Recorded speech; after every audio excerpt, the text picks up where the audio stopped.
Bu Arafa kuni Alloh taoloning huzuridagi eng buyuk kun hisoblanadi. Bu kunda tutiladigan nafl ro'za 2 yillik gunohlarga kaforat bo'ladi. Rasululloh sallallohu alayhi vasallam ahtasibu alallohi ay yukaffira as-sanata allati qablahu was-sanata allati ba'dahu deganlar.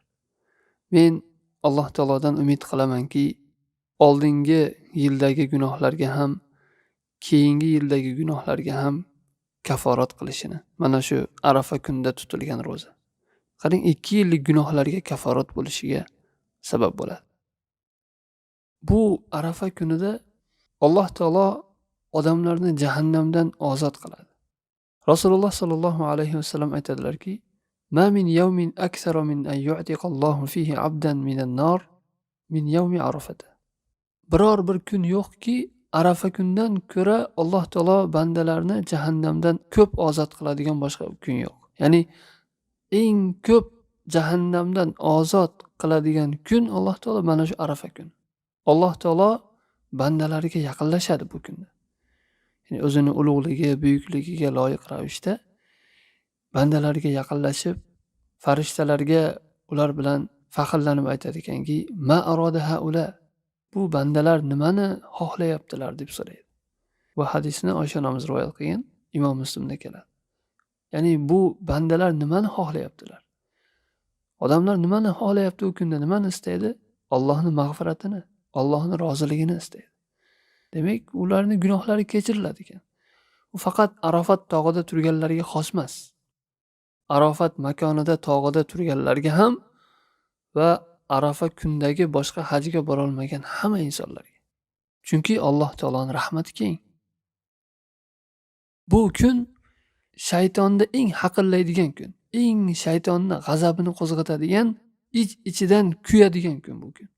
Ya'ni shayton biror bir kunda mana bu Arafa kunchalik xor, haqir, past va g'azablangan holatda ko'rilmagan. Arafa kunchalik. Chunki Alloh taoloning rahmatini tushayotganini ko'radi u. Alloh taolo bandalardan shuncha katta gunohlarni kechirib yuborayotganini ko'radi. Ya'ni shaytonning shuncha qilgan vasvasalari, ishlari endi puchga chiqyapti-da, bekor ketdi. Alloh taolo qarasa bandalarni kechirib yuboryapti.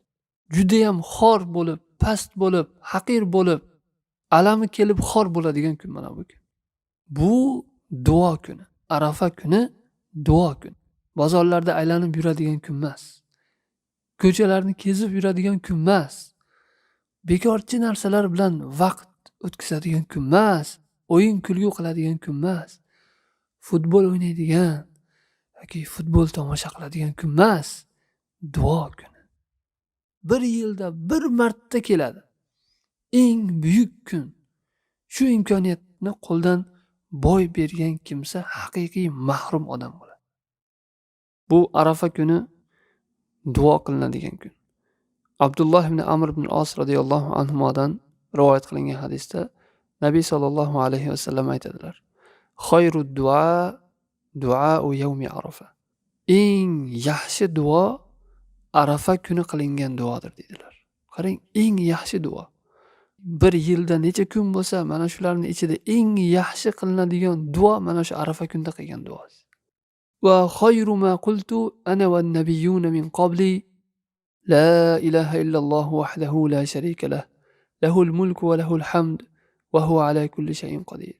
Payg'ambarimiz sollallohu alayhi vasallam so'zlarida davom ettirib aytibdilarki, men va mendan oldingi payg'ambarlar aytgan eng yaxshi duo Allohdan o'zga haq iloh yo'q, Alloh yakka yagonadir, uni sherigi yo'q. Butun mulk unikidir.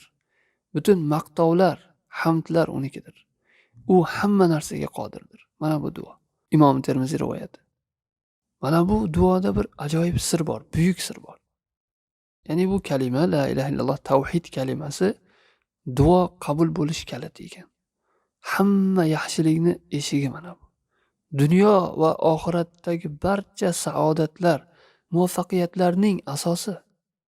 Shuning uchun ham bu Arafa ashiyasida eng muhim bo'lgan aytiladigan kalima qilindi. Qarang, qalbingizda tavhid kalimasini yangilaysiz ekan Arafa kuni. Ko'p aytish kerak mana shu duoni. Ya'ni iymonni inson yangilaydi qalbida. La ilaha illallohni yangilaydi. La ilaha illalloh vahdahu la sharika lah, lahul mulku va lahul hamd va huva ala kulli shay'in qodir. Mana bu duo.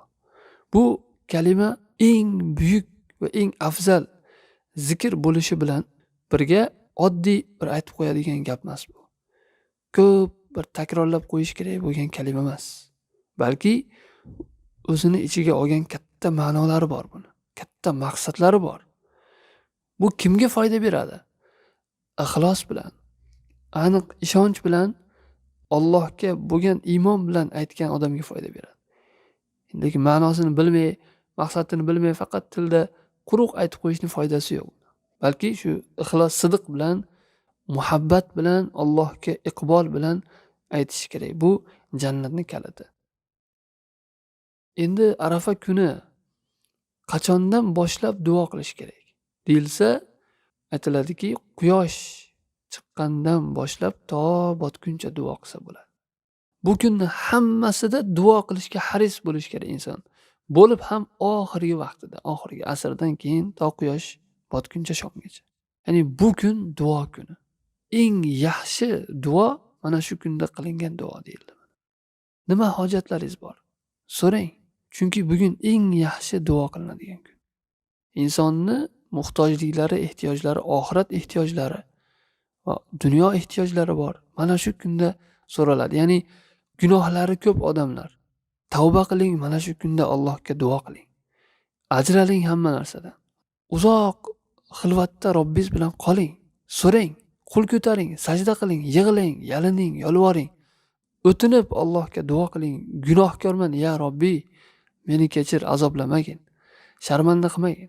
Dunyo oxiratda ayblarimni yashirgin, gunohlarimni kechirgin, xatolarimni kechirgin. Ma'siyatlarimni satrla, jazolama, halok qilma ya Robbi, g'azablanma, mendan azoblama. Gunohlarimni kechir deb gunohlaringizga tavba qiling. So'rang Allohdan nima yaxshiliklar bo'lsa so'rang, jannatlar, Allohning roziligi nima kerak? So'rang, chunki bugun eng yaxshi duo qilinadigan kun. Dunyo hojatlaringiz bormi? So'rang. O'zingiz uchun so'rang, duo qiling, farzandlaringiz haqqiga, ota-onangiz haqqiga, butun ummatni, mazlumlarni, musulmonlarning haqqiga duo qiling.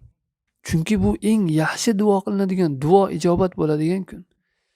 Nima hojatingiz bor? So'rang. Sihat, salomatlik, tinchlik, xotirjamlik, halol, pokiza rizq, solih farzandlar, qarzi borlar. So'rang, qarzimni uzishimga yordam ber deb so'rang. G'am qayg'uga botgan odamlar, duo qiling. Istiqomat yo'liga tusha olmayotganlar, to'g'ri yo'l so'rang, duo qiling. Eng asosiysi salomat qalb so'rab Allohdan duo qiling. Solih amallarga muvaffaq qilishini so'rang. Qur'on va sunnatga asoslangan hayot berishini so'rang. Toyyib, pokiza hayot berishini, chiroyli xotimani so'rang. Nima kerak so'rang. Chunki eng yaxshi duo qilinadigan kun bu. Hatto salaflar ehtiyojlarini Arafa kuniga olib qo'ygan. Duo qilamiz Arafa kuni deb. Chunki bu kunda qancha ehtiyojlar, orzu, umidlar ijobat qilinadi, duolar ijobat qilinadigan kun mana bu Arafa ashiyasida deyiladi. Arafa ashiyasi degani asrdan to quyosh botguncha. Mana bu kun aniq belgilangan. Laylatul Qadr qaysi kecha edi ekan deb ibodat qilib insonlar 10 kun betor bo'ladi.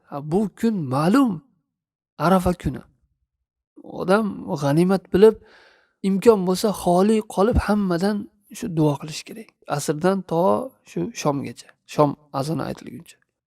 Alloh taolo hayyun karim bo'lgan zot. Ya'ni Rasululloh sollallohu alayhi vasallam aytadilarki, innalloha hayyun karimun yastahi idza